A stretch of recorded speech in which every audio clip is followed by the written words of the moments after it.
नमस्कार मेरे मित्रों।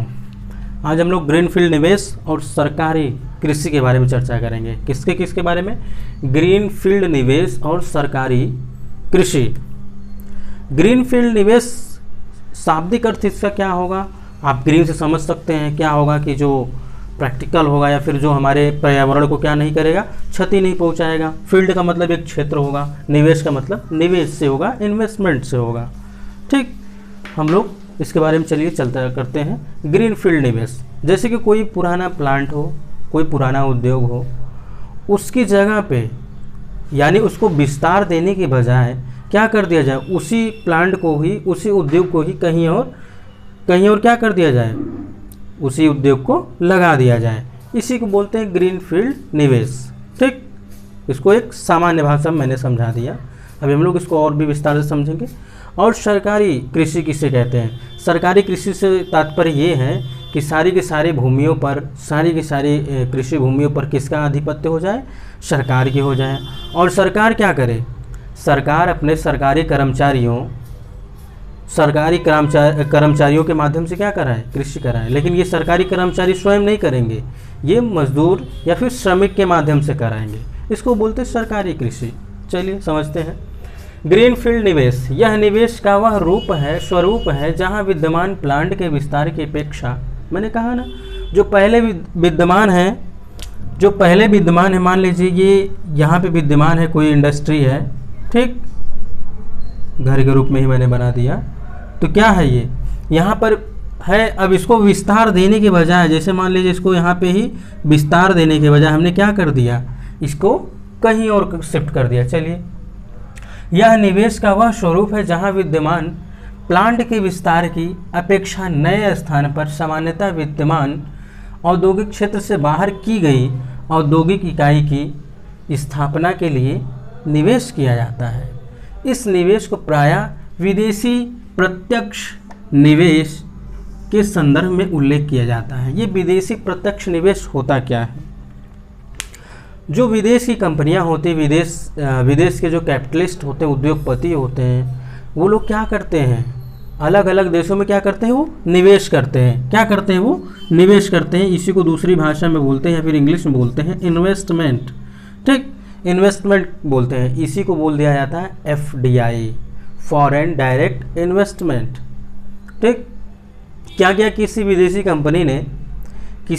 कंपनी ने किसी प्लांट पर, किसी उद्योग पर क्या किया, उसने कैपिटल लगाने का विचार किया और उस कंपनी के डायरेक्टर या फिर उसके जो ऑनर होंगे उनसे चर्चा किया कि ऐसा है, आप अपने कंपनी को यहाँ विस्तार देने के बजाय आप क्या करिए, अपनी कंपनी को या फिर अपने उद्योग को शिफ्ट करिए, मैं आपको कैपिटल दे रहा हूँ, मैं इन्वेस्टमेंट करूँगा। ये जो इन्वेस्टमेंट करेंगे इसी को ही बोल दिया जाएगा FDI। ठीक, और ये जहाँ पे स्थापित होगा उसको बोल दिया जाएगा, ये जो निवेश होगा इसी को ही बोल दिया जाता है ग्रीन फील्ड निवेश, ग्रीन फील्ड इन्वेस्टमेंट। ठीक, यह निवेश विलय और अधिग्रहण, संयुक्त उद्यम या लाइसेंस समझौते जैसे निवेश का विकल्प उपलब्ध कराता है। इसका मतलब ये होता है कि यहाँ पे कभी कभी ऐसा होता है कि जहाँ पे आपको लाइसेंस की आवश्यकता नहीं होती है, ये बिना लाइसेंसिंग के कार्य भी हो सकते हैं, लेकिन कभी कभी ये विकल्प के रूप में है। यहाँ पे ध्यान देने योग्य बात है कि ये केवल विकल्प के रूप में है, हो भी सकता है और नहीं भी हो सकता है। ये कुछ समझौतों के जरिए होता है। अब आप स्वयं से समझिए कि कोई विदेशी उद्योगपति है, कोई विदेशी कंपनी है, कोई विदेशी संस्था ही है, वो क्या कि किसी अन्य देश में क्या कि इन्वेस्टमेंट करना चाह रही है, किसी उद्योग पर इन्वेस्टमेंट करना चाह रही है। अब वो उद्योग का जो ऑनर है या फिर उसका जो डायरेक्टर है वो क्या सोच रहा है कि अपने ही उद्योग को क्या किया जाए, विस्तार कर दिया जाए, उसी का विस्तार किया जाए, एक्सटेंड कर दिया जाए उसे।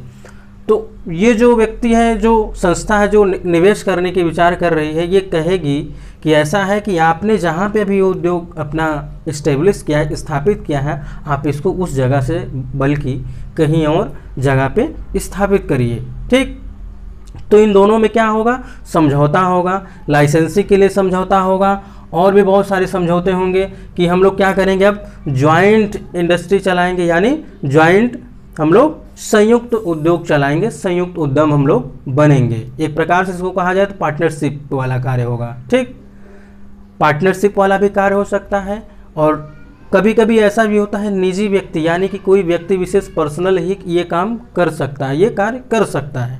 तो ये हो गया ग्रीन फील्ड निवेश। सरकारी निवेश, सरकारी कृषि गवर्नमेंट फार्मिंग। जैसा कि मैंने पहले ही बताया कि जब सरकार क्या करे, सारी भूमियों पर, ठीक कैसी भूमियों पर, सारी भूमियों पर स्वामित्व यानी सारी भूमियों को स्वामित्व अपने हाथ में ले ले, यानी कि उसके मालिक सारे भूमियों कौन हो जाए, सरकार हो जाए, गवर्नमेंट हो जाए। और गवर्नमेंट क्या करे, उस पर खेती कराए यानी कृषि कराए। लेकिन ये कृषि कैसे होगा, ये कृषि सरकारी कर्मचारी कराएंगे किसके माध्यम से, श्रमिकों के माध्यम से। चलिए इसको हम लोग एक डायग्राम के माध्यम से समझते हैं।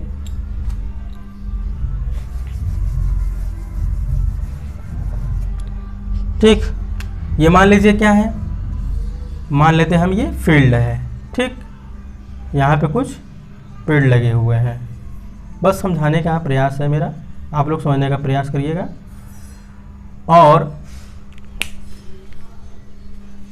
और क्या हो जाता है, यहाँ पे श्रमिक चाहिए ही, चाहिए कि नहीं चाहिए, ये लोग क्या हैं, श्रमिक हैं, ठीक।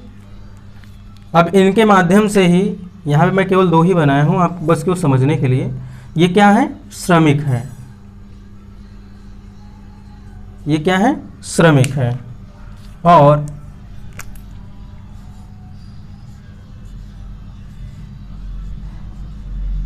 और ये लोग क्या हैं, सार्वजनिक कर्मचारी हैं, या फिर इसी को कहा जाए सरकारी कर्मचारी हैं। क्या है ये, सरकारी कर्मचारी। समझिएगा, बहुत ही आनंद आएगा, बहुत ही मज़ा आएगा अगर आप इसको एक बार समझ लिए, ठीक। अब क्या हुआ, अब ये तो यहाँ पे ये कार्य हो रहा है, फार्मिंग हो रहा है, कृषि हो रहा है, कि ये सरकारी कर्मचारी क्या करा रहा है, इनके माध्यम से, श्रमिक के माध्यम से कृषि करा रहा है। लेकिन इनके ऊपर भी तो गवर्नमेंट बैठी रहेगी, गवर्नमेंट में कौन कौन रहेंगे, एक प्रकार से कहा जाइए हमारी क्या है, सरकार है, ठीक। क्या है, ये सरकार है, ये इनके माध्यम से कर रही है कि ये इनको देख रही है, और ये किसके माध्यम से कर रहे हैं, ठीक। ये हो गया सरकारी कृषि गवर्नमेंट फार्मिंग, ठीक। तो मित्रों, आज हम लोग 2 टॉपिक के बारे में चर्चा किए हैं जो बहुत ही महत्वपूर्ण है, ग्रीन फील्ड निवेश और सरकारी कृषि के बारे में, ठीक मित्रों। हम लोग मिलते हैं नेक्स्ट वीडियो में, आज के लिए बस इतना ही, तब तक के लिए नमस्कार।